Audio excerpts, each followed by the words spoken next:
session is called Working Capital, and it will focus on on the publishing of translations, their feasibility, and whether there are readers for this. But as we know, a lot more publishers have started publishing translations, so there must be some development in the translation space, and therefore this discussion will try and unearth some of that.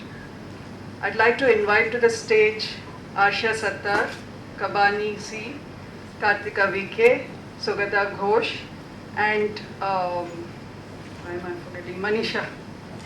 I'm so sorry. Manisha, could you please come onto the stage?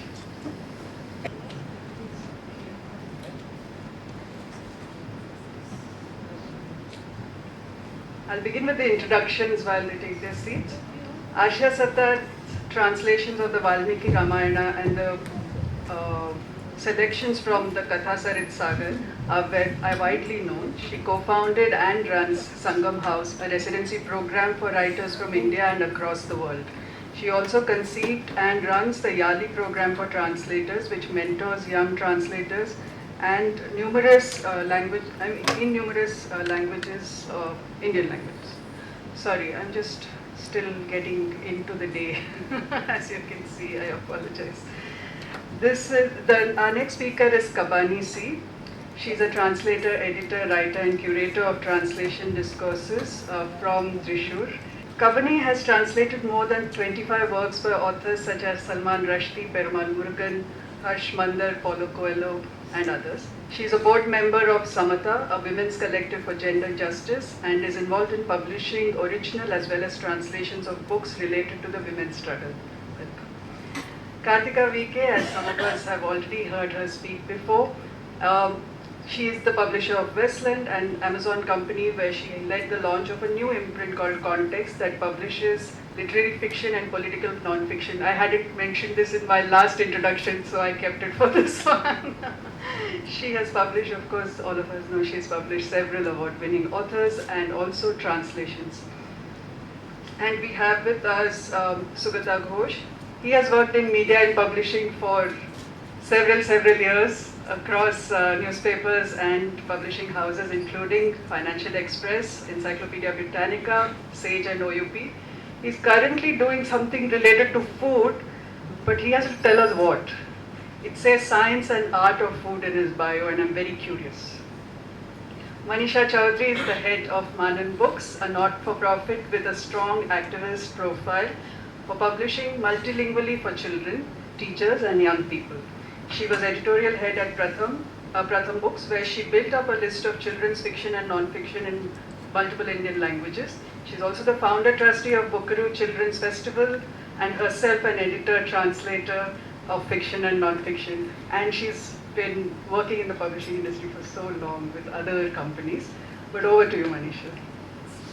So I don't know why Vinota is so frazzled, because ever since yesterday I've been feeling that this is such a cozy, intimate festival that one doesn't really have to feel frazzled at all because you're amongst friends. And the other thing is, since this is the last day of the festival, it's going to be frightfully hard to say anything which is frightfully original, because it's all been said before in one panel or the other. So what I'm going to do is, in a somewhat roundabout way, come to some very basic questions. And I find that to make yourself think about something, what I do as a children's publisher works pretty well for adults as well. So when we're talking about any issue, when we're working with children, when we think of making questions, if you just stay with what and where and when, you come up with single word answers. What is this? A mic. What color is it? Black. You know, that sort of thing. But if you want people to think about things, you have to ask the how and why and the what if questions. So I hope that we'll be able to explore some of those, because I think it's in the hows and the what ifs that we are going to uncover some kind of new ground, because otherwise Yogesh has pretty much said everything that there needs to be said about translations. We should just go home and translate. You know, he was so inspiring yesterday when you heard that, I mean, he's literally bringing up a list from scratch and the whole act of translation is such an important part of that. So if we're going to look at the how and the what if questions, we're going to have to strain our imaginations a little bit. And I think it's good to start from the basic premise that we all articulate that why do we think it's important to do translations in the first place. So we could go whichever way you like. Arshia said to me before coming, please don't ask me to speak first. So, so since she is my senior, I would ask Sugata to go first. So morning everybody, and thanks to Leo and everyone else for organizing this very smooth and, as you said in the morning, very comfortable conference without too many smoke coming out of people's tables. I used to work for an organization long before I joined SAGE, which was Macmillan India. And Macmillan India was one of the pioneers in starting one of the most revered translation series those days, which ultimately did shut down for known reasons and moved to Oxford as a very prominent translation series. And then 4 years back, suddenly one fine morning we decided to kind of start off the regional language publishing program with Oxford University Press, which took 2 years to kind of plan, research and kind of things. And ultimately the first books came out in January 2018. So I will just share my experience on both the tracks. The one track is the one which we inherited or brought in from Macmillan and were able to produce some of the finest translated works. And then the second part is which we try to do in the academic space, the translation work primarily in Hindi and Bangla. So every editorial meeting, when there was a chance to place a proposal for a book, yesterday Mandiradi and Arpita was talking about this paperwork. So this was one of these paperworks meeting. And whenever these are monthly meetings, and whenever there was a translation project, the night before as the business head, I couldn't sleep because there would be an enormous battle between the editorial team and the sales team. And sales got supported by marketing. Editorial had always its challenges to convince that this is a book which will sell this many copies. At times it reached up to such a stage that, oh, just do 150, 200 copies and move on. And these are really literary classics. And I must tell you, the person who spearheaded that program, Mini Krishnan, took enormous care and enormous love and enormous affection in getting those works translated, very nicely produced and everything. Bearing a few books that actually got into the attention of Board of Studies of universities and colleges, I'm sorry, it didn't make a mark. Tons of books lied in the warehouse, got some very nice awards. People like you revered it, people like serious editors and serious authors read it. But that's it, that's the end of the story. And we continued to do some very nice works, and then we started getting in, and that's the only area where the press did some fiction. So translation of fiction only happened through translation within the press, globally. And then I talked about the regional language publishing program, which we started 2 years back. That was an amazing experience altogether. So that program constitutes of 2 tracks. One is again newly commissioned work, which I will not talk about right here today. That's another challenge altogether. And then we had the translations. And as Ravi was talking about yesterday, that you have to have a basket of books. So we, in our endeavor to bring in basket of books, we looked at the translation program first, and we have several gold mines, both in academic and not so academic titles, which have been there for the last 20 years, 15 years, 5 years, 7 years, whatever it is. So I'll just talk about very briefly on 5 things. So one is that if you ask me about the experience, it was extremely learning, extremely humbling and extremely challenging, and yesterday was touching upon it, that you actually, when you move into the backyards of the country, you understand that how little you know actually about the country itself, South Asia and the academic scenario as a whole. So far as the quality is concerned, translation has always been a challenge, but in this experience we found that the people who are Barring a few, definitely there are exceptions. Barring a few, we found very good quality of people beyond the geographical boundaries of NCR or state capital of Kolkata or Patna and Ranchi. Hard work to do that work. When the reviewers send in their comments, they go by it and really work hard to make it at the absolutely global level. My experience primarily with the city crowd have been that a lot of translators have started using machine translation, and what comes back is simply horrible. Simply horrible. And even when we ask them to submit the basic proposal, the first 2 chapters, they invest their time, effort, give it, and the remaining eight chapters, when the final manuscript arrives, is all Google translated. They didn't even have the time and the botheration to actually look at it and make the corrections that was necessary. My third point is the geographical distribution. That's altogether a unique world. We talked about distribution so much in the last 2 days, but once you get into that regional language distribution, it's a madhouse. There is no concept of contracts or kind of things. So everything depends upon trust, everything depends upon how you look at it and your reach out. So you might reach out through the small Panbidi stores in tier 3 cities, which also keep some books, and if he or she finds that there is some possibility of that book getting into the local college, he will keep 10 copies from you. Discounts levels are better than English, they're lower, and people are willing to read.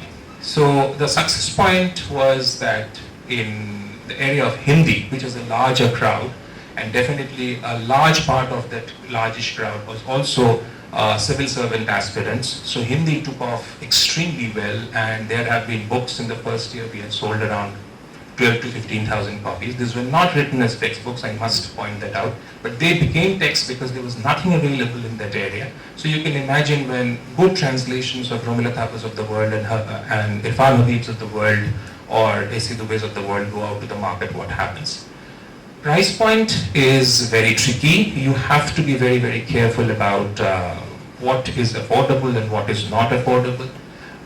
Though the Bangla books that we did sold slower than the Hindi one because of the crowd, the price point was higher in Bangla, lower in Hindi, but we managed it pretty well. And the last thing that I wanted to say is also, so far as the geographical distribution is concerned, what we learned is that the Hindi crowd is reading, and whatever the reason, one of the reasons could be the civil services and the state level provincial civil service examinations. But Bangla, we found that yes, the readership lies much more beyond the international border of West Bengal. So Bangladesh reads much, much more, and these are the books which we did primarily for the West Bengal audience, not the East Bengal audience. But those were lapped up, not a single copy returned back, and they were repeat orders. So altogether, the experience was extremely great. But as I said, that I'll come back to the later part of what happened to that program. That's an altogether different issue. But it was extremely challenging. It taught us a lot, and given a chance, we will go back to that once again.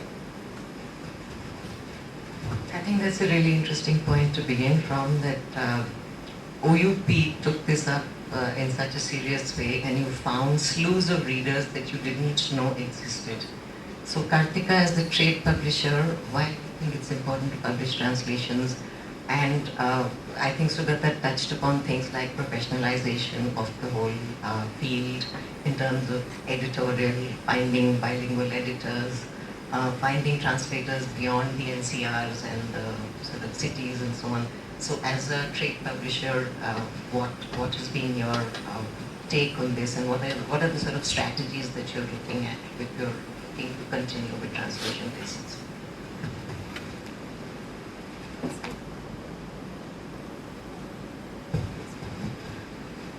It's a bit complicated, I think, the answer, in the sense that at one level, when you're a trade publisher and you have many kinds of books to sell, you are sending them out through the same distribution trade, through the same network, to much the same stores, etc. But obviously, if you're publishing something that is in a translation from, say, Malayalam, then you also end up focusing more on that market. Oddly enough, there are more people who will read within the state, or of course Malayalis, and in that case there's also the whole diaspora and the Middle East and all of that. So you go there. But actually, why I think translations are important, I think there's two kinds of answers to that as an editor. I think some of the most precious work I've done and the most learning I've had was in the early years at Penguin when O.V. Vijayan was being translated, Empty was being translated, Paul Zacharias' early translation collection of stories were coming out. It was like learning a whole new way of addressing text and editing and rewriting. And they all had such different approaches to their work. MT was very hands-off. He was like, the translator, I don't even want to be involved. Vijayan was, every word had to be read and spoken about and checked. And Paul's a different category. I think he would rewrite his stories because he knew that the English language and the English audience, this part of it may be irrelevant or not working, etc. So he would redo what was required. So like at one stroke, each time you worked on an editor, you edited a translation text, you learned that many more layers of working with text and writer. So I valued that a great deal, and I found that that has been across and over the years, all the translations I've worked on, they've always been special in some way or the other. In terms of publishing itself, I think it's come to a point where many of us are struggling to find really good, fiction that we can really relate to and really, really want to publish and fight for. There's much less of that kind of literary fiction coming our way, certainly my way. I find that the few writers that come from international agents and so on get almost automatically acquired by the big publishing houses. The young writers who are coming out, there's so few of them that we all scramble to try and publish them. And then you realize that there's a wealth of good writing, strong writing that really appeals to you in the languages. It's a matter of reaching out and finding access to them. And then once you've realized that, and once you've taken those first steps to say, let me find out about this language, that language, we find our list flooded with translations that we really want to publish. If I'm doing like maybe 5 novels in English originals in a year, there will be like 14 in the translations that are possibly contending for space on the list, but which might take a little longer to publish because they require more editorial work. So sometimes you end up publishing them at a different timeline. But there's so much from Marathi, from Bangla, from Malayalam. We just published this writer called R. Unni.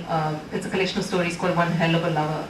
And I'm seeing the kind of attention and the reviews and the responses that readers are sending back. And there's a whole different level of excitement even to that response. Even reviewers are now getting so much more interested in translations. They weren't in the past. They really treated translations as somehow second-hand.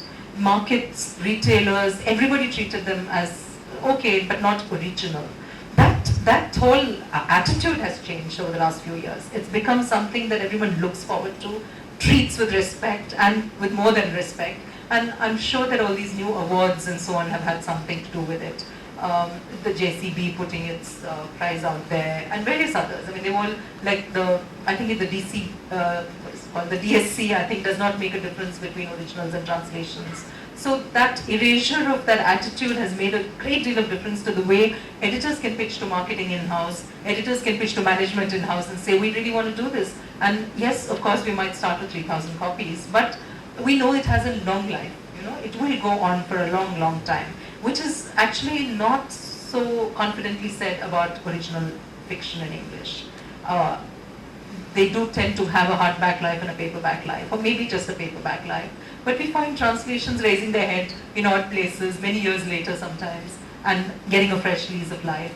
So there is no, I don't think the business argument for not publishing translations exists anymore. I think there's a very strong reason why you should have translations on your list and go out and find better translators, spend more time as editors on the translation. That's the other big requirement in that space. There's no point putting out a book that is not as well translated and as well edited as you possibly can make it. It's not easy. There aren't that many translators out there who can do it. Not that many editors who are trained to do it. But it is sheer injustice to put out a great book with a bad translation. and I think we were all guilty of doing that in the early years. We were so excited about doing the translations that, and the other thing that we did a lot of was bring out translations of books that were considered classics and books that everyone had to read. That is the other shift that has happened in the last few years. We're all looking to publish contemporary novels and short stories and non-fiction, which is currently taking that other market by storm. If you publish it as soon as you can here and extend that marketing, publicity, all of that at one level, but also just make it much more relevant to your reader anywhere in the country, because you're talking about the here and now, and there's a different urgency to that. And that urgency was missing in the earlier publishing, which was mostly about the Tagore classics and the older books that had to be published. The flip side of that, we were just talking on the bus this morning, saying that something that's now published in the 60s, was published in the 60s or 70s, suddenly there's not that much of a chance for them to be translated. Because if you look at something like a JCB Prize, they will tell you that the original should have been published 7 years only, like before. They won't take a book published before that. That sort of thing is, and the prize is a really big prize, right? You want your writers to win it, your translators to win it. So there's always going to be one side of you that's going to say, maybe if it was published before, maybe we should not. Or, so those compulsions I hope will not take over. And I hope we'll continue to have that balance between the classics and the new books. Also, writers, I think, are more involved in marketing. Like when we did Ghachar Gochar, Vivek was out there talking about his work, talking about the book, talking about translation, and it just changed things. The way people read Ghachar Gochar changed when they listened to him, and the writing, the reviews and all of that appeared around it. But very often in the past, we used to have writers who were not very communicative to the English language audience. And therefore they got less visibility in the media, they got less visibility at festivals and so on, where the books could have been more in the front. I'm not saying that, Unni, for instance, is not comfortable going out and doing English interviews in English or anything, but it doesn't matter because we have so many new ways of communicating that a great book is out. We have social media, we have conversations that can happen with other reviewers talking about it. People, the Malayali crowd is getting it on WhatsApp and on we're getting forwards by people on Twitter. So all of that is coming together. So I just think at every sort of parameter, translations have become something far edgier, far more exciting for publishers to take on and a bit easier to market and sell. And therefore, I just see it as one of those things that is now ready to actually conquer that whole literary fiction space more than the non-fiction, I must say. Again, I think that's a very hopeful sort of summing up of what trade publishing is thinking about translations. And we always were talking about lost in translation. It sounds like we are gaining in translation in many ways now. Kabini, I'd like you to talk a little bit about scene in Malayalam. And particularly, just before we came, we were talking about what she just translated, and she translated Chetan Bhagat into Malayalam.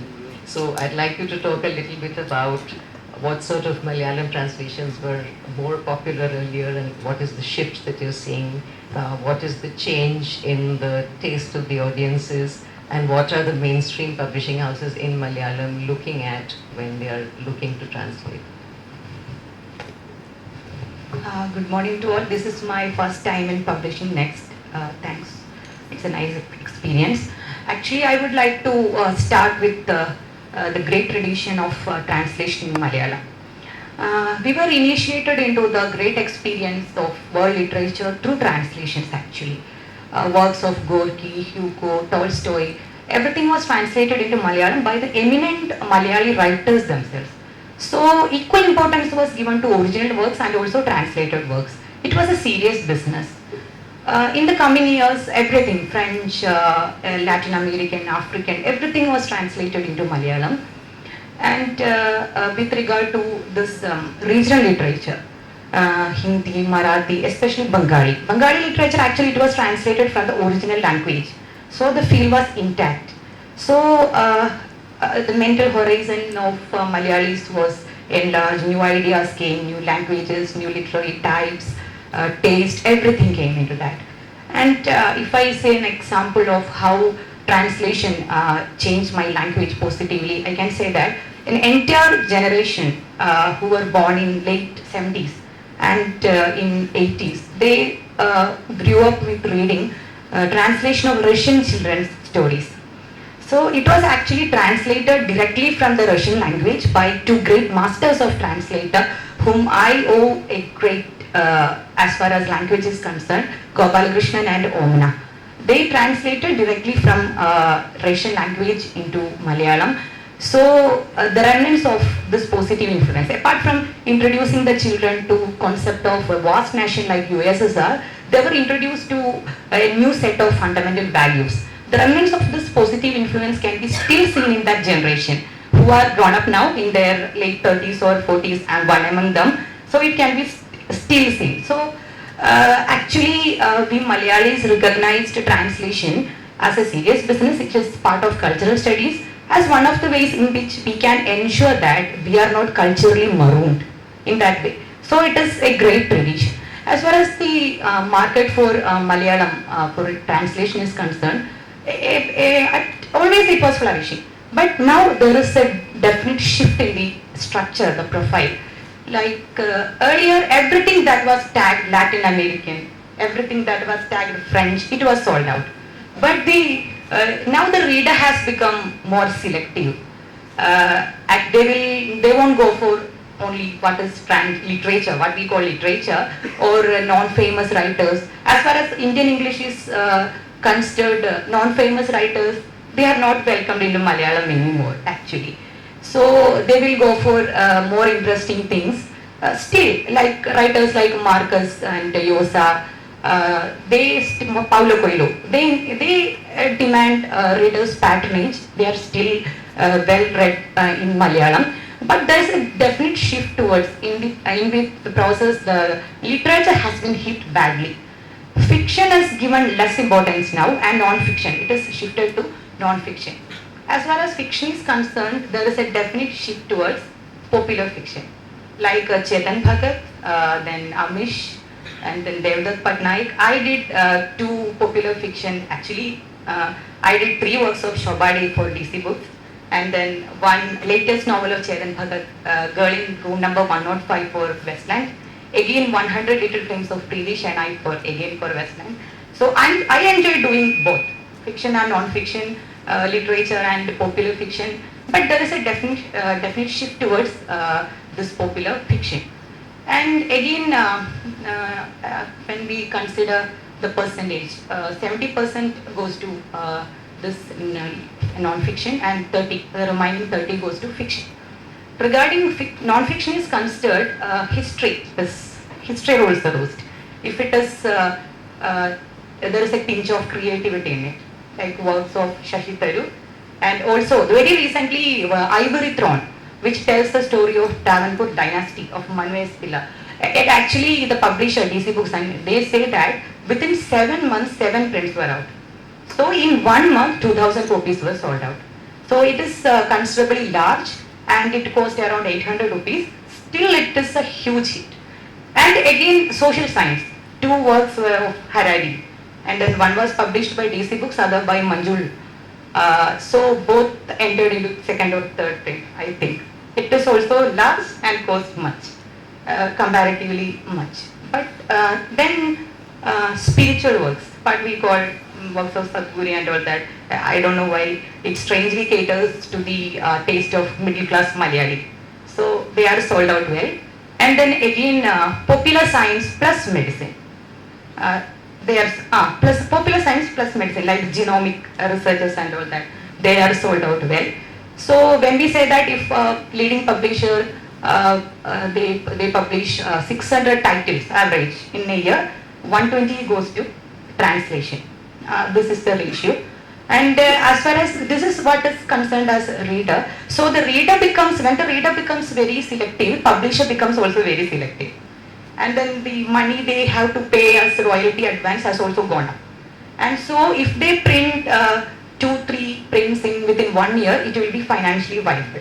I also belong to a publication, and we have Samada, and then out of 71 titles we published, only 21 is fiction. Even in translation, the stories of non-fiction category of women fighters like Wangari Maathai. I did Wangari Maathai, Bhutto, Aung San Suu Kyi, these kind of Maya Angelou, the work of these kind of. So there's a definite shift in the industry. That's really quite amazing, you know, from trade to genomics. You're pretty much spanning just about everything. And also I think Kabani touched on something very important, which was that she read a lot of translated work from Russian, Malayalam straight. It came from the target, from the source language to the target language, and it didn't go through a third language. So I think Arshia would be very well placed to take up from there. What do you think is the whole scenario around intra-language translations in Indian languages and not going through Hindi or English or one of the mainstream languages? And at YALI, how do you sort of look at that? Just before I answer your question, I want to take a minute. My Ramayana translation came out 22 years ago, and it still has a presence and it still has some traction. And I just want to acknowledge Ravi Singh, my first grade editor. We are really in the same place at the same time, so I just really want to say that so much of what happens to a translation has to do with the editor that you're working with. And if you don't have a great editor, you, as a translator, you're a little bit lost. You need the sounding board, you need the person who, and it's not always about knowing the language, the original language, but you just need a sharp eye and a love for that story, and YALI tries to do that as well. So YALI is it's a mentoring program, and it's a double mentoring program in the sense that we are encouraging younger translators, and what we do is we put them with a mentor for the original language and also for the language into which they're translating. Because and it really came out of responding to the things that Shubhata and Kartika both said, that there's something very weird going on in the translation thing. You know, sometimes when you read it in English, it's like, oh my God, what is this? And partly it is, again, you know, the lack of a strong editorial hand when it reaches the publisher, and quite often it is actually a weakness in the original language, right? So this, well, my favorite story of the weekend is I read in an unnamed translation from an unnamed big house, this sentence, "With perplexion, I stood there." Right? It's like, oh boy, this is really something. How did you even get to this sentence, right? So part of what the mentoring in YALI does is not simply checking your language, you know, like a school teacher, but it is also giving younger translators the confidence to step away from the literal text, right? So you can just say, I stood there perplexed, even though the language that you're translating from has a somewhat more complex construction, right? So what we do is we, you know, the text and the translator obviously select themselves, each other. I mean, the mentor and the translator, and they work together electronically and in various ways. But to create the final draft that goes to a publisher, we ask them to come to Sangam House, and that's a 10-day workshop, usually in June or July. And we work together, we work in multiple languages. One of our most wonderful experiences was our first YALI, where we moved Ghajar Ghojar into 5 languages. One of them won a prize yesterday for book cover. So everybody was translating Ghajar Ghojar together. It was Marathi, Konkani, Tamil, Hindi, right? And Vivek was there. So it was like magic, you know. So we work all day, and then, you know, we sort of talk at night, and we've had, we translated, well, we've supported the translation of Benjamin's Al-Arabian Novel Factory, which is yet to be published. We've supported the translation Half the Night Is Gone into Hindi, yet to be published. And the reason I say yet to be published with some discomfort is because the yet to be published is all with big houses who promise. They do, yes, yes, we'll do. It's so we, in any case, we have decided that we don't want to go to big houses. We have a translation of Khajar Kochar in Telugu, which is waiting to be picked up by Westland, waiting 2 years. But in any case, the thing is not to support the economy of the big houses. The point is to go to local publishers who know their market, who have price points that actually address the reader, who have the distribution that is necessary, right?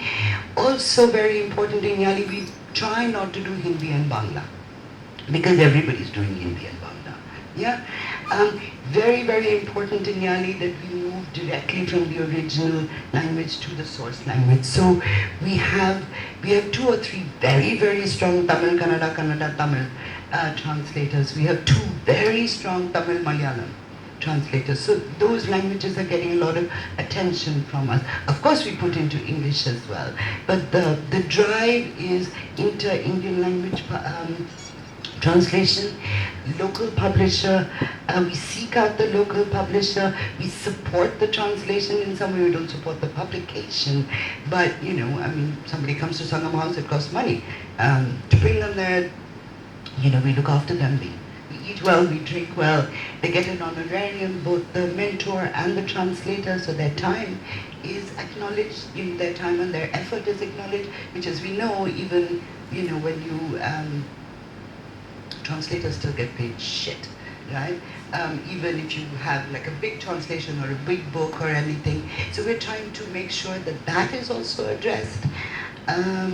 What is the last thing I wanted to say? So we've done primarily fiction so far. I think that's also just because the people that we work with, our advisory board and, you know, the Sangam House thing, we're very oriented towards fiction. So it's just because actually we did Lady Driver. We translated Lady Driver into Tamil. So that's been our first non-fiction.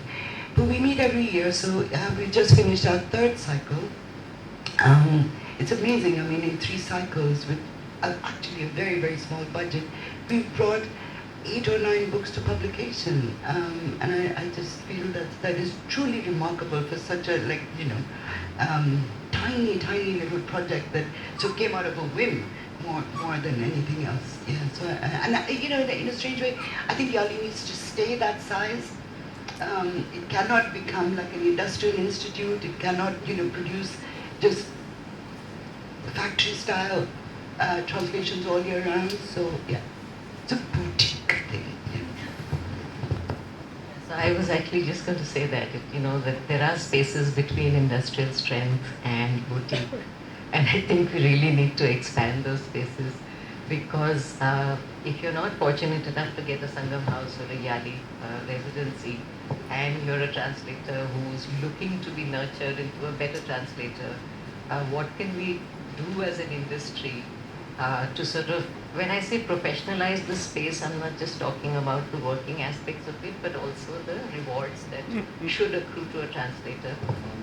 Because it's this whole business of, you know, Ritu keeps talking about how she hates the word content, but it's literally like, you know, we sort of treat the whole business of translation as if it's a content in a pot which you're pouring into another different shaped pot, when it's actually not that at all. It's like the very idea of content and pot is fused into another entity altogether, and it really does take a lot of work and effort and so on. And if you don't have the editorial support, or if you don't have enough exchanges with other translators in that language, how do you know that you're doing well? Number one. Number two, in Hindi particularly, I can speak from experience, is that there are any number of really well-known Hindi writers who will approach a translator and say, I'll give you 30,000 rupees, will you please translate my novel into English? And then we will go pitch to a publishing house together, and since I've given you 30,000 rupees, that's it. You know, then nothing happens after that, I'm not part of the contract and so on. And I've always recused that sort of thing, but I find that it's a real struggle to convince a publishing house that, you know, there should be something called royalty sharing, because this new product, this new pot that is coming out is worthy of respect, and it's an entire new thing which is going to be sold, and somebody is going to make some money off it.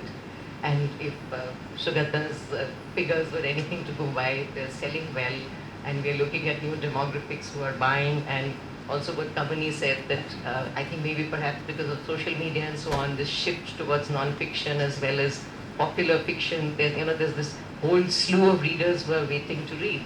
And we're, after all, at the end of the day, as publishers, we're all looking to find fresh voices and fresh material, rather than sort of looking at similar urban or angst-based Indian English novels and so on. We're all looking to sort of find other stuff.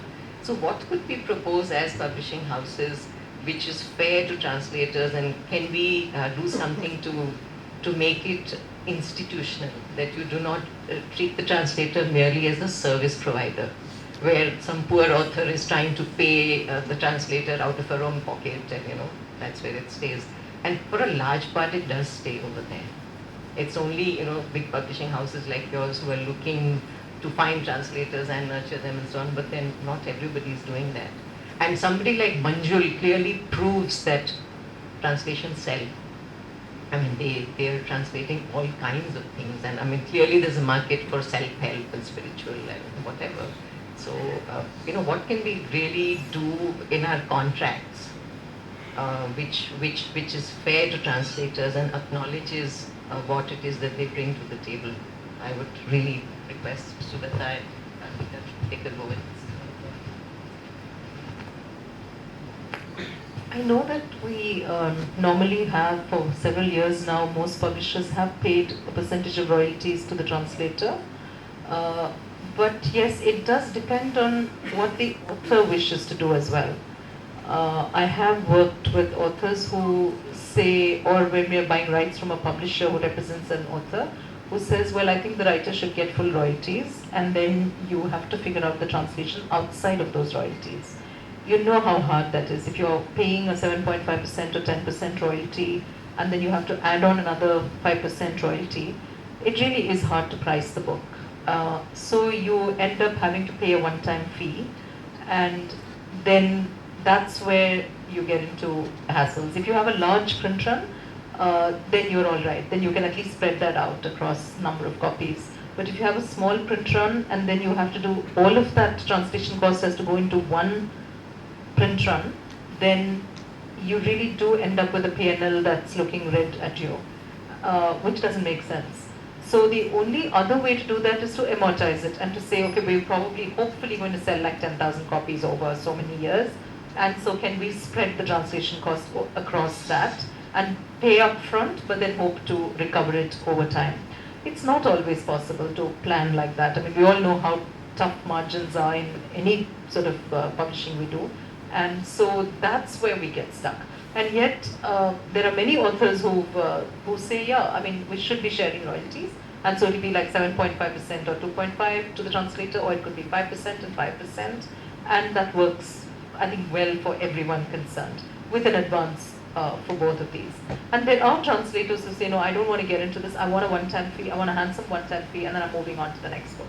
So we get requests across that as well, where people don't want to have a contract which gives them a stake in it because they really need that money right now. So that too happens. So I think there are contracts that work like, at least that's what most of us do. Whatever Kartika has said, this is exactly what we followed in the press itself, and that has been a long-term back practice. It's shared or kind of things. I just step back a little bit from that when you say and try to address that what you say, that what could be done more. So contract is an important part. In our experience, when we translated the books, we actually also started bringing the translator's name on the cover, on the title page and kind of thing. That does make sense to a lot of upcoming willing translators. Now, I'm not talking about the established ones because they're already known in the field and kind of thing. But I found resistance within the house to put the translator's name on the cover, the title page and kind of thing, because that has been a practice that we have. So that's one part of it. The other part is definitely what we need, in my opinion, and I would talk about just the academic space and the non-academic space, which is serious non-fiction. I'm not equipped to talk about the fiction at all. Two things. One is that more and more efforts like Ashia's endeavor should come up. There are places like NBT, who's the best place to do it and kind of thing. Let's not talk about it for a different summer altogether. Then there are the state book level trusts and kind of things. It didn't work out. It just doesn't work out. But those could be very nice houses for improving translators, kind of looking at possible translations, train them up, which Ashia and the team has been doing, and a few other individuals have been doing. So the quality of translation simply needs to improve. In this room, if I ask the youngsters that how many of them want to actually look at translation, not even as a profession, but as a side profession, how many hands would go up? Rare. Because the opportunities are so little. And my second point is, and sitting next to people like Kartika, Ravi, the other trade houses, and including academic press houses like us, we really need to allow a little bit of mind space within ourselves to say that this is a domain, this is a genre which can actually take on the world, which Kartika was saying. There are so many risks, there is so many doubt, there is so many kind of internal questions that you have to face. Sharing with you to convince the world's largest academic university press that they need to do regional language publishing took me 5 years. We did it for 2 years, and at the end of 2 years we have shut it down. So we need a lot of marketing support, a lot of sales support to reach out to people, to reach out to the audience, because that's going to impact the author, the translator, and the reader. Unless and until you bring in a lot of elements that we see in the English language marketing, it's very difficult to reach out. These are the two things I think, as publishers, we must give it a very serious thought, that how do we take this to the next level. This brings us to, our panel is called Viability of Publishing Translations, which clearly is in question, in spite of the very optimistic sort of pronouncements of all my very eminent panelists. That what is it that we need to do to make it viable? Is it only print runs? Is it the cooperation between the sales team and the editorial's conviction about a book which helps? Is it what Neeti and Vaishnavi were doing yesterday? Is it a different kind of marketing around translations that needs to happen?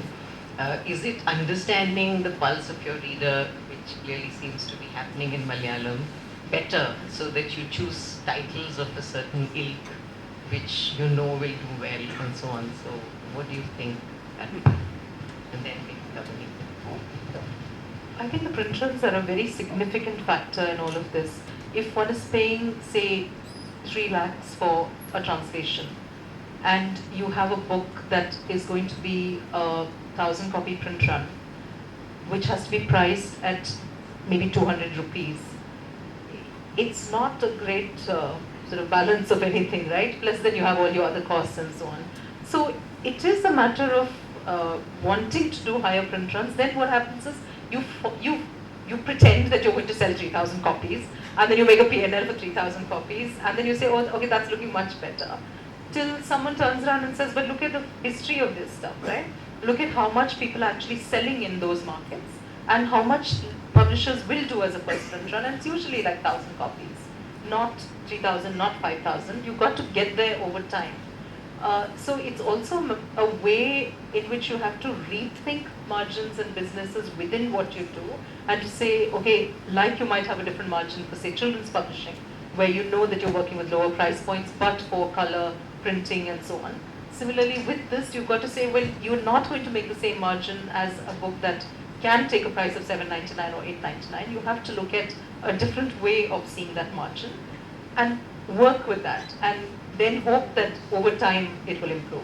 But it is a long process, and I think there's a lot of negativity also out there, where people just it's like saying, well, you know, this needs to be done, so go ahead and do it.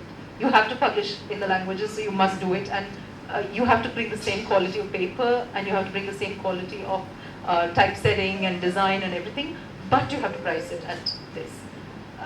without seeing that the logistics don't work. So it is a daily struggle, but the point is that translations into English have a very different economic viability, and translations into other languages have a different thing. The English language thing can take the higher price, and therefore you don't have this problem. It's when you go from one Indian language to another, or from English to another Indian language, that it really does become a thing to really think through, sum out, and work out. Kabani, since you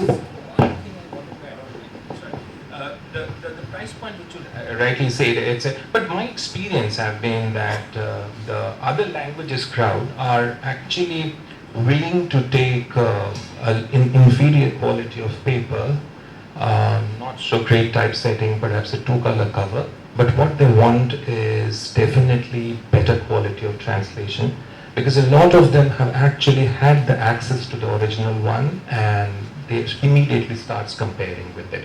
So that's a much more an in-house problem. I would believe that, oh, you have to do it the same way around and kind of thing, rather than the outside. Yeah. Kabani talked about translating Chetan Bhagat and the balance between fiction and non-fiction. She mentioned, I think, 70-30.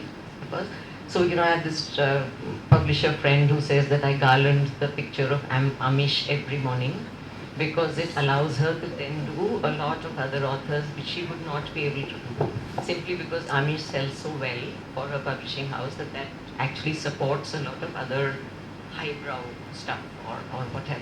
So, let's not even get into highbrow, middlebrow and lowbrow. Let's just look at what readers are reading. And, when we're talking about creating greater fairness for the translator, creating greater visibility, what has been happening in the Malayalam industry in that sense? Actually, translation is a craft. Somebody dubbed it as minor art and all that. It's not. With regard to status of the translators in Malayalam, it is getting better. As Karthika said, they are being recognized. Like prizes like JCB and all that they share. Important literary prizes are shared with translators. So as far as the status is concerned, as one translator said, they are no longer second-class citizens in the Writers' Republic. It is there. But with regard to remuneration in Malayalam, they are badly paid, very, very badly paid.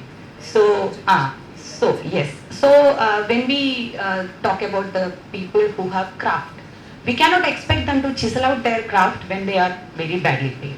And then for newcomers, and we cannot expect them to come very seriously with this actually very paltry sum. So it's very difficult actually for this beginners and all that. They don't know actually what to do and all that. So very non-serious people enter the business and then they mar the image actually. So the publisher is happy, they are doing it for nothing, almost nothing. And then the person is also happy because he or she doesn't have to put any strain into that. He simply does that. And so they are also happy. But it badly hits the image of the translation, the quality of the translation. It is a serious issue. Some professionalism should be there. And so we cannot expect them do more with this kind of remuneration. So some improvement should be there. And another thing I want to tell that, okay, editing, and then the best thing I had here is the master editors classes here, and so it was actually a nice experience for me. And because in Malayalam, editing is almost nil. For original works also, one of the best editors of Malayalam, Rubin is here. So I don't think he won't tell that editing is happening in Malayalam. And then as far as translation is concerned, the scenario is worst. To take my example, I thought that, okay, I will do a translation. A lot of strain is going into it. And I will do self-editing. It's very difficult even for an original work, self-editing. So what happens in translation, I self-edit again and again. When it comes to fourth self-editing and all that, I cave into the style of the writer. It will move away from the style of the writer. So self-editing is very, very difficult with regard to translation. So I expect that, okay, if I give to a leading publishers, and then I expect that it will be edited because it has n number of editors. So after all this self-editing and going through the original text n number of times and again n number of times through the manuscript, I will be fed up with it at that point. And then so we get the printed version, we won't have a look at it again. We will be fed up. But after some time, the charm will come back. Oh, we will look at that, okay, then it's a wonderful work. And so we'll pamper ourselves. And then, so I thought that one work I happened to read in that manner. So even the spelling mistakes I had done was intactly there. So no editing, not even the proofreading was done. So something should be done on that front. Robin talked to me on that. Something should be done on that front. Serious editing should be done. We have to really extend the definition of viability beyond print runs, because this is also part of viability. If you're going to keep an activity viable, you have to put out quality, effort into quality on a sustained basis. And Arshia, so when you're talking about your whole mentorship kind of program, but when you also call it boutique-y, it immediately makes my heart sink to my shoes, because it really means that you're creating this little island of excellence, which is not necessarily creating ripples in the rest of the industry. And if you also have a somewhat fractious relationship with the publishers, then at the end of this wonderful boutique experience, if my thing doesn't get published or it sort of meets the same sort of semi-successful state that I would have been had I not got the residency or something, then what happens? It's like all this effort for what? Yeah, well, one thing that we're very sure about and we put a lot of energy into is making sure that the translation gets published, right? And the failures that we've had to publish have actually come from big English houses, never from a local publisher, never from a local language publisher, anything, right? So, that's really disheartening that the stop has come from the people who can actually take this and make a big deal out of it.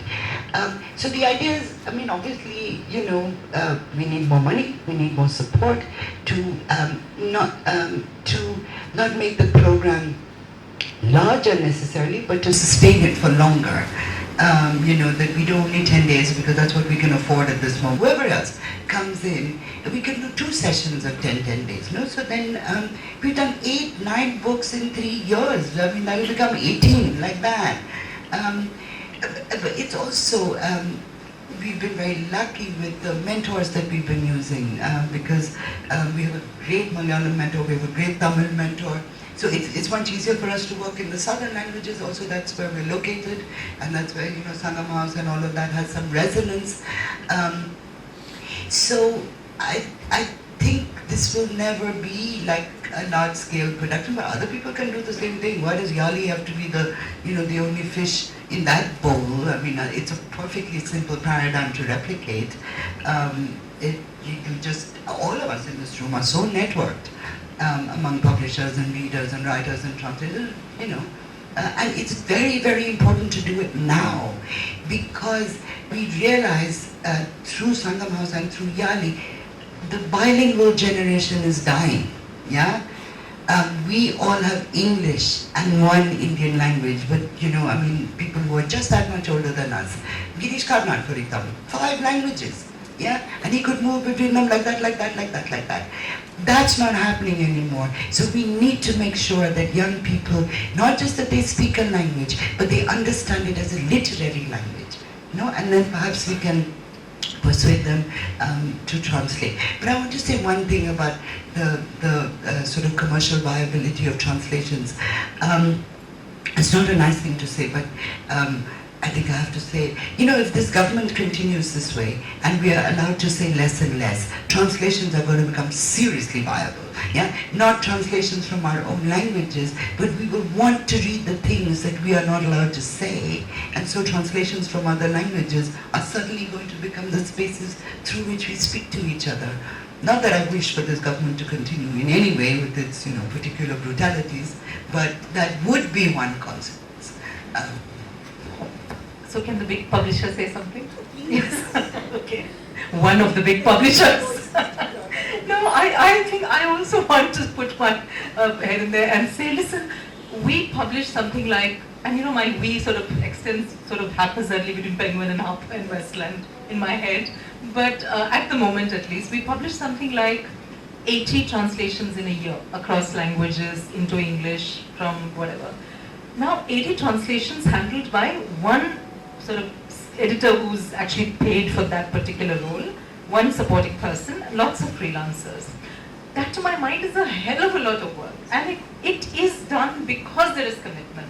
And while we may fail at multiple other things, it's not easy to run a program where half your list is translations. If you're doing 100 in English and you're doing like 80, 85 in translations, and you know how resources are allocated, they're always allocated to the English language thing because your profit's coming from there. So it's like the people who work on translations have to do vastly more with much less credit and much less money coming into their pocket at the end of the day, but they do it. And I'm convinced that, say, 5 years before, they wouldn't have thought of 80. It would have been 20, but we've reached 80. Like, I'm not saying in this particular linear fashion, but I'm saying generally the way things work, they are getting better. And I think somewhere these translators, these editors, these people who work in translation are, in a sense, playing that role of mentors or, encouraging more to come out of that space. So we see your work as complementing ours, and though of course there's conflict of all sorts, I still think it's important that more and more publishers enter translation spaces, because then there's a concrete, that result of publishing is there at the end. It's already written into the contract when you start up. So together, I'm not really sure, and yes, the government should not last, but if it lasts, yes, we should be publishing a lot more of this. I have one last thing to actually add to this, which is I discovered another reason why translations work at this particular point in time. We have this is anecdotal, but we have a writer whom we published recently who's a Dalit writer. My colleagues who are working with the language publishing went to present a copy of this book to another writer who's a very well-known writer in that same language. And they came back with this really shocked experience of this writer, who's a mainstream writer, upper caste writer, completely refusing to acknowledge this writer. He came in and he said, "Dada, I've read you so long," touched his feet, said hello and so on, and this guy just completely ignored him. For 45 minutes they sat there with my colleagues looking and not knowing how to react to this whole situation. And then we discovered that that entire market, I mean, if you're all upper caste Brahmin writers there basically, and male primarily, you don't think this person should be read, written about, all this publicity that they're getting is just like not on.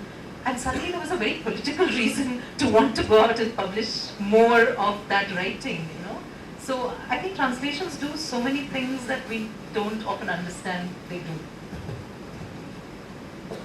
Before I open it out, I think Karthika's touched on something very, very important about what receives attention from the mainstream and what is marginalized by design or accident. So I am going to actually put in my 2 bit about children's literature and say that I think it's extremely, extremely important to focus on the fact that we are bringing up a generation of children who are not reading in their mother tongues. So when we're talking about the lack of bilingual people in the country, that is only going to increase, and we are in any case moving to a sort of more monolingual world, because that is what neoliberalism is pushing us towards. So I think one strong way of resisting it is to ensure that all your children read in the mother tongue first. And that in any case is one of the reasons why there is a reading crisis in the country in education, where children are not getting enough to read in their mother tongues and therefore are struggling to be readers of any sort. So, when I'm talking about multilingual children's publishing, I see it as Deshbhakti of a certain kind. And that's the kind of Deshbhakti that I would advocate strongly amongst other publishers here as well. So on that note, this whole business of being very virtuous as translators and getting into translations and so on, that Birbal and Akbarwala story of the khichdi, where he stands in the Yamuna and all night long, and Akbar refuses to pay him the money, and then Birbal says that I'm cooking khichdi in this pot. So you're sort of virtuously standing in the Yamuna in the cold and getting warmth from some distant light over there and so on. So we really want to move translations beyond the poor man who stood in the Yamuna and looked at the light and hoped for a better future. We really want, warmer stuff around us and better cooked khichdi in that sense. So with that, I'm happy to open it up. So 1 second, 1 second. I've noted who has put up hands in which order. Thank you. My name is Ramaswamy. I am a literary translator from Bangla to English. I've been doing that for 14 years now. I just translated one work just like that, but I became a translator thanks to Sangam House. So the impact of Sangam House is something I personally know to be beyond description. And I know some other writers and translators have also been there, and I believe they feel the same way. It's organic synthesis, you cannot have a mechanical metaphor for what they're doing. So, boutique, Arshia may have used that term, but Sangam House is what it is, and it's very meaningful and important. The term in the theme title, viability, I think what makes a translation viable is the starvation and rage of translators. So, and that's what it's running on, because I have not earned any money from translation. I have an independent means of livelihood, and I'm slightly mad, so I'm doing it and getting madder. I now have so many titles on my table, I'm getting a nightmare whether I You're in good company, I must tell you. But I think that is how it must be. Some writers must write, and they don't care for whether they earn any money from it. They'd like to be published and discussed and reviewed, and then they write their next book. So I began my translation career translating a writer who just wrote for the sake of writing, and he didn't even care to publish it with any mainstream publisher. Eventually he published his own books and sold them in the Calcutta Book Fair and interviewed the buyer before selling it to him to check whether he's eligible. So most people in Bengali don't know his name, but those who do revere his name, and he's a cult name almost. So some of that has rubbed off into me, so I'm also a crazy guy who's chosen to stubbornly translate. Yeah, but that writer is not in acute poverty, but in deep hardship. So I spent a lot of money over a number of years taking care of him. So instead of earning from translation, actually I spent on my translation engagement. This will happen. I hope the industry improves. I believe in Europe and in America also it is not very fantastic for translators, but they can make a living. But not here, definitely. I'm sure somebody doing commercial translation can do quite well, So I'd like to hope for some commissions like that to come my way, then I can cross-subsidize my literary translation life.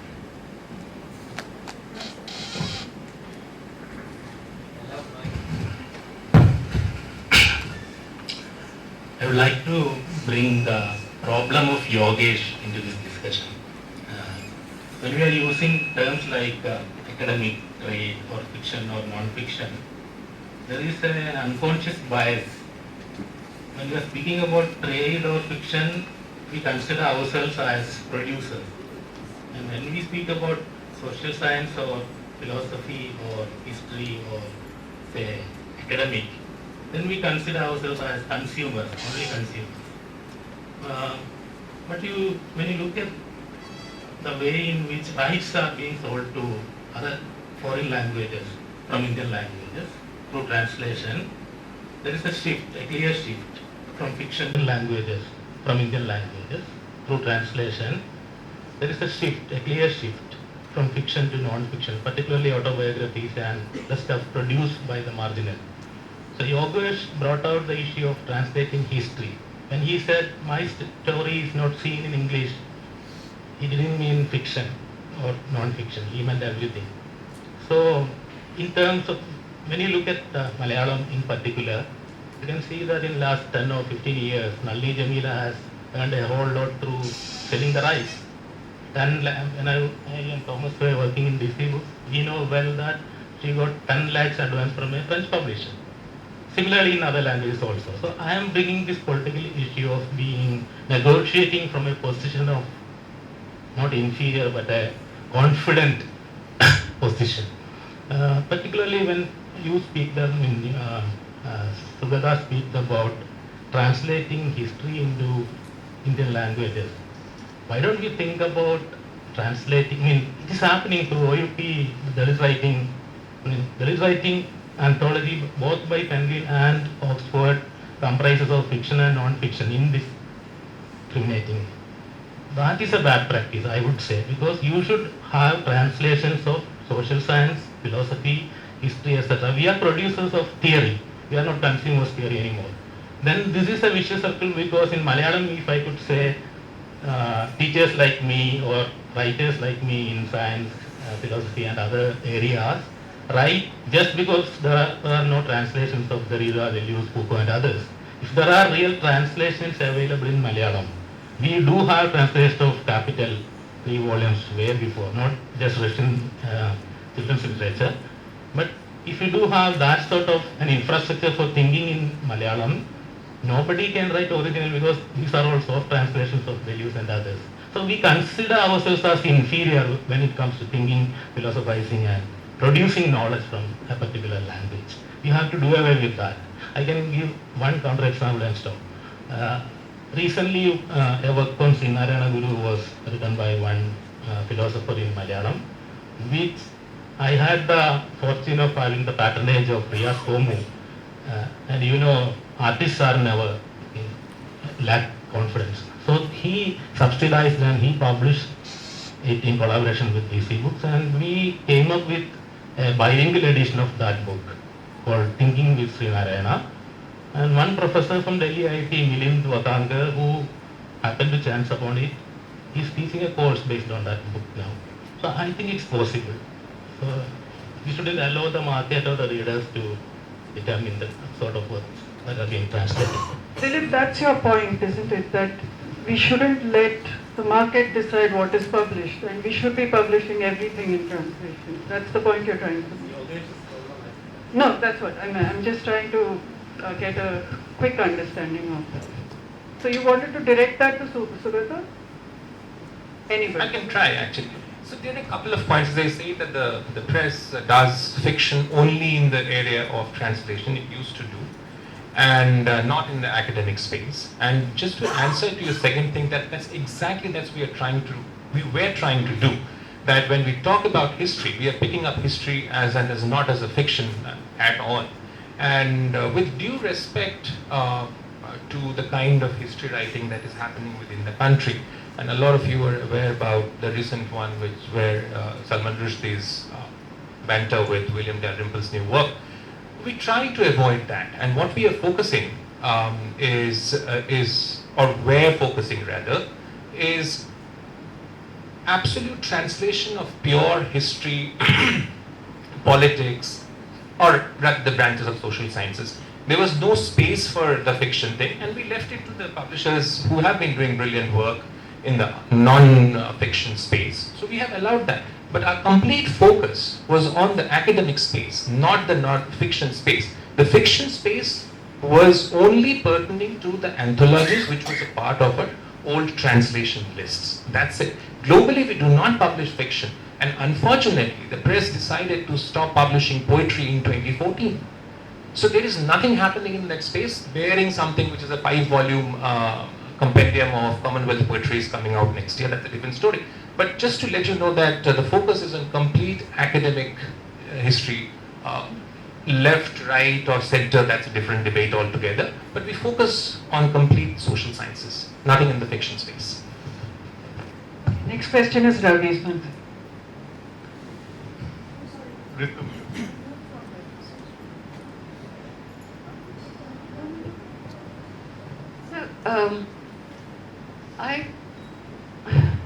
Okay, let me put it like this. I think we've been talking about the desirability of publishing translations, not about the viability of them. My question is to Sugata and Karthika. Oxford University Press, which in my view has the same status as Westland or HarperCollins in two different domains, has terminated its translation program entirely. Westland believes that by publishing half its list in translation, it is being viable. I don't understand this. I want to know why, in the fiction that OUP published, which is a stellar list, we know first of all that it was subsidized. It was not a list that OUP initiated without a huge subsidy, which made it somewhat viable economically. That has terminated because, as he informed us, despite being a stellar list, with very careful control, the books were lying in the godowns. How is that viable? And Kartika, I can tell you, you can slaughter me for it, but I can tell you that publishing 80 translations in a year, there is no way you will be viable, dear heart, if you did not have Amazon's deep pockets. There is no way. Let me finish. I've been doing translations for 35 years. I have had to stop, except for 2 languages, 3 languages, in which, because we have the greatest writers in those languages, we are able to continue. Paying a translator a royalty, I tell you, speaking from our experience, better to give them a one-time fee. If the books are selling only 200 copies, what royalty is the poor translator going to get? Having worked for over a year, often, on the translation, you sell 350 copies, 500 copies, even 1,000 copies. We are doing royalty shares. And I'm thinking to myself, really, I'd be doing the translator a service if I paid them a one-off fee. Rather than wait for 5 years to get, and we do 50-50. We give 50% to the author, 50% to the translator. We have never published a translation where the translator's name has not been on the cover. And what do they get at the end of those 5, 10, whatever years? We keep them in print. We do not retire them. What do they get? Nothing. Even at a 50% share. Because, for the reasons Kartika said, you price your I have a 150-page novel in Hindi, translated from Hindi, great writers, Manu Bhandari, the best. 150-page book. What can you price it at? What can you price that translation at? If you have a print run of 2,000, 2,500, be very courageous and print. What will you can't price it at more than 250, 300. Royalty, we pay gross, not net. You get 25 rupees on that, 30 rupees, split it between 2, 15 rupees each. What are you going to give that translator even if you sell the whole lot? Better give them a one-time fee. I now believe all translators want a share of the royalty thinking they're going to sell lakhs. I really am seriously doubtful about the viability of economic viability. Desirability, yes. But I want to know, why did Oxford terminate if it was so viable?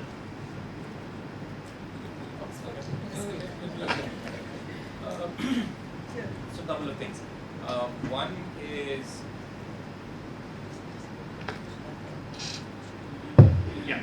So one is that let's talk about the translation list first. It used to come with a very handsome subsidy. I'm just coming to that. And handsome subsidy of India Cements. The industry started getting into troubles, and the subsidy went away. And then, exactly, if Manisha would have asked me it in one word, that okay, after this entire discussion, under current circumstances, unless and until we do take certain steps, which I've been talking about for quite some time now, if you ask me, translation is viable? No. Number 2, let me just tell you another thing. And that's what the marketing thing came from. You, in your space, definitely have seen that the distributors and stockists are interested enough in kind of thing. You come to our kind of books, which might be a little highbrow, but not always, not always. And these are very fine translations and kind of thing.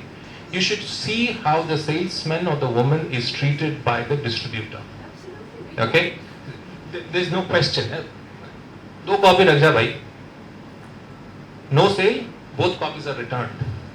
So that's the way translation moves. From there we found a little bit of taste when we found in the regional language publishing, for a simple reason, as I told you, that we have been sitting on gold mines, and those translated, there was no quality available in those languages. People started lapping it up. We tried to latch on to that bandwagon and reach our translations to those markets, and if people would be interested, they are simply not interested. They're simply not interested. So keeping that in mind, if you look at me today, one, from the translator side, it has to be viable, it has to be qualitative. And I talked about this. Publishers like us, who have an academic commitment to the world, unless and until we are willing to give it a little more space, a little bit more time, and the mind space to think about and continue to subsidize from the English language publishing program to that program, it's extremely difficult to survive and to publish translation these days. I'll just say one quick thing, which is that I think it's a matter of balance. If like last year we did a book called Punarchi by Perumal Murugan, which did 10,000 up hardback, did a lot of e-book sales, and now we have just acquired the new Perumal Murugan, which again we will do those numbers on, and hopefully. But the fact is that we would try and get at least a few books every year which do the numbers that allow us to do better with the rest, and there are compromises involved. There are some books which will be supported by, I don't know, a trust or some organization or someone who wants translations in that particular language. So we have not been shying away from opportunities like that and actually doing print runs for someone who wants a translation in a language, supply them with their 2,000 or 3,000 copies that they want, and that's helping the program stay afloat. So it is, and Amazon's deep pockets do not apply because you know how it is. Every book has to have its own P&L that works. There's no kind of overarching P&L. But I do believe that if we can market books aggressively, if we can push really good quality books out, I think bookstores will support them and the books will work on their own. I think the times have changed a little bit and the mood is just a little bit more receptive. So, Shrivata didn't answer my question. Why did OUP terminate this great program? I thought the answer was evident enough that we don't have the money to do it. There you go. I hope you're right. We will talk offline, as they say. There's I do hope so. one of my questions, Karthika, you answered. I wanted to ask if there were some people funding some series or individual titles, so that's great. And what I have to say relates to that. But before that, I was deeply grateful, astonished. Arshia, thank you. But but that why I bought the people like Arshia and the pioneers who, I mean, we're talking about all of this and it's because of them. And then after that, there's Jerry, Arunava now, Shanta Hope has done wonderful translations and all. And none of them have made money. Now, I would love them all to make money, but that's not going to happen. You know, you need people like them who will just continue to, they set the stage in a sense, they, made it possible, made all this possible, and people like them will have to continue to sustain that. And that's just how it is. So grants are necessary. And then when you have the Murthy Classics case, is it 5 million? That was given to Harvard University Press. So, and why doesn't anybody just shame them? You're giving it to how, okay, give at least a 10th of that, 50th of that to publishers, independent publishers or even large ones if that's where your sensibility lies, but do it. Quite apart from the fact that you've given it to Harvard, which doesn't really need it, you've chosen somebody to head it to, great credentials, but the same expected, you'll get the same expected. And then you give it to some university here, do something, and then universities here also, they don't really put their money. Why aren't there university presses here doing that? I mean, it doesn't require that much money. So I think the answer really lies only in either people doing it themselves or people here putting some kind of pressure, networking, etc., to get these funds and grants. And there's one that we fortunately have got, but it's small money. and they think they've done a huge favor by giving you like, 2 lakhs per book, which will also include marketing costs, etc., etc., etc. And then the funny thing was, so I said, yes, we'll sign contracts. You've given us this much, we'll manage. So they said, yes, but the translator must be given at least 1 lakh of that. I said, all right, so you're left with 1 lakh with which you have to take care of marketing, printing, etc. And what does the author get? They said, but why the author? This is for translation.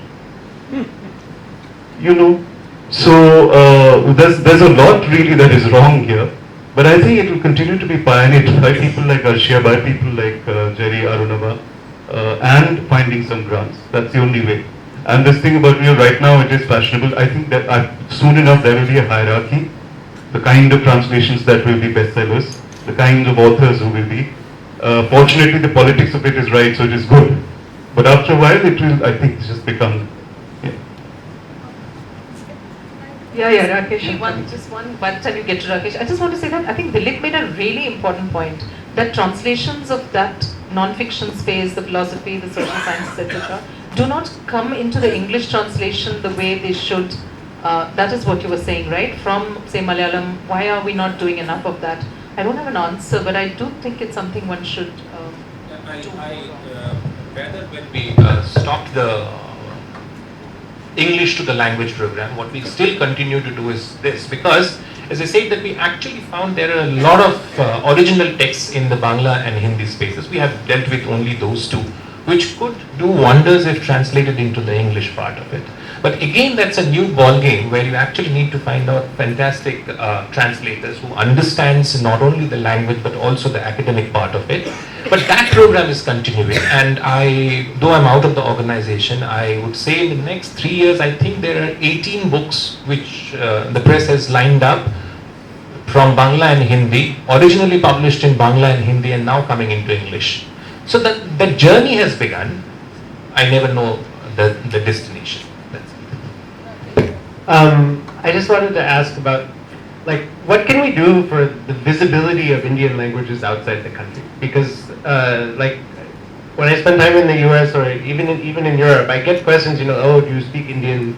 Do you speak Hindu? And the ignorance about these languages is really, but it's very common among educated people, the people who don't have any interaction with the country, but they know they're educated in their own field. I think trying to explain to somebody what is a Perumal Murugan book when they've never, Tamil is associated for them maybe with Sri Lanka because they've heard about Tamil on the news, right? People just are not ready to take that leap. And when I went to Frankfurt Book Fair, you see Estonia, they have a huge stall for Estonian literature which they're promoting. There's 7 lakh speakers of Estonian in the world, right? It's nothing. And but we don't have any presence there for Tamil or Telugu or Bengali or anything. People are very confused about what languages are spoken in India. And to be frank, it's quite complicated, right? There's some education which is necessary, right? And I feel maybe the whole industry of translating Indian languages could be more viable if there was some sort of concerted effort on the part of the book industry to explain that situation. I don't know. It's a dangerous thing to suggest I can do it because I'm not an Indian citizen and I probably won't get charged with sedition. But I think if the country actually broke up into 12 different states, it'd be much more viable.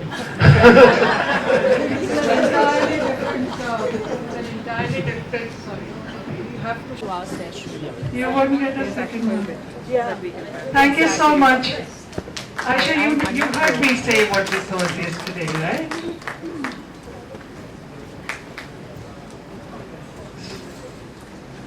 Thank you so much for this wonderful session, and this is a session that always requires more time. We never have enough time to discuss this.